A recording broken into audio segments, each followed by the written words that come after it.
सागर एक जगह है मध्य प्रदेश में, वहां पर एक बिहारी जी का मंदिर है। बहुत ध्यान से सुनिएगा। तो वहां बिहारी जी का मंदिर है, तो वहां बिहारी जी की गौशाला भी छोटी सी, तो वहां गैया की सानी भी पुजारी जी करते थे, बिहारी जी की सेवा भी पुजारी जी करते थे। सानी समझते हैं?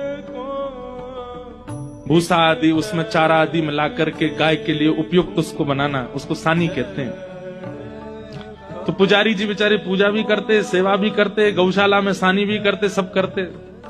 आज पुजारी जी पता नहीं क्यों श्रमित ज्यादा हो गए, तो गैया की सानी नहीं करी उन्होंने। तो स्वयं बिहारी जी गए सानी करने, ठाकुर जी निकल के गए और सानी करके आए। इतने में पुजारी जी लौटे आए, तो ठाकुर जी दौड़ करके गए और जाके ऐसे खड़े हो गए। जैसे ही ठाकुर जी जाके खड़े हुए, तो पुजारी जी ने क्या देखा, गौशाला से लेके मंदिर तक पूरे ऐसे भूसा पड़ा हुआ। मंदिर में जैसे ठाकुर जी को देखा, ठाकुर जी के हाथ पर गैया की सानी के वो सब भूसा लगे हुए थे। पुजारी जी समझ गए, बोले जय जय, आज मैं भूल गया तो आप सानी करके आए गैया की। तो ये कथा हम सुना रहे थे कथा में, तो हमने केवल ये बताया कि पुजारी जी ने देखा कि ठाकुर जी के हाथ में सानी के भूसा लगे हैं, पुजारी जी के नेत्र सजल हो गए। मैंने कहा भैया ऐसे बिहारी जी आपके सागर में विराजते हैं। अब इतना कहकर के कथा विश्राम हो गई।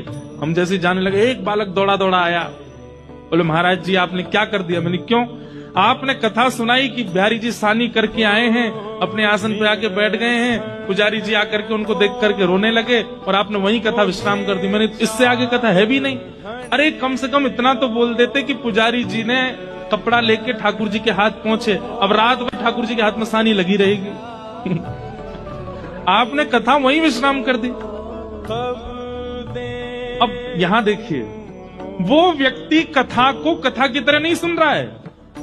वो व्यक्ति कथा को ऐसे सुन रहा है कि प्रत्यक्ष लीला हो रही है, महाराज जी उसको बता रहे हैं, और महाराज जी ने ठाकुर जी के हाथ से सानी की भूसा हटाए नहीं। अब रात भर ठाकुर जी उसमें, उसकी वो बात मेरे ऐसे घर कर गई कि घर जाकर के कक्ष में बैठ के अपना आसन बिछा के मैंने फिर कथा करी। और कथा में फिर हमने कहा अकेले ही कि पुजारी जी गए और फिर बिहारी जी के हाथ में जल से थोड़ी वो सानी पहुंची, और उसके बाद बिहारी जी की शयन आरती करा के सुलाया।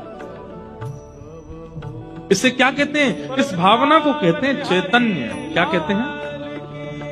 आप जो यहाँ लीला सुन रहे हैं, आप जो यहाँ भाव सुन रहे हैं, ये केवल एक वक्तव्य नहीं है, ये कथा नहीं है, ये प्रत्यक्ष लीला है। ठाकुर जी चैतन्य है।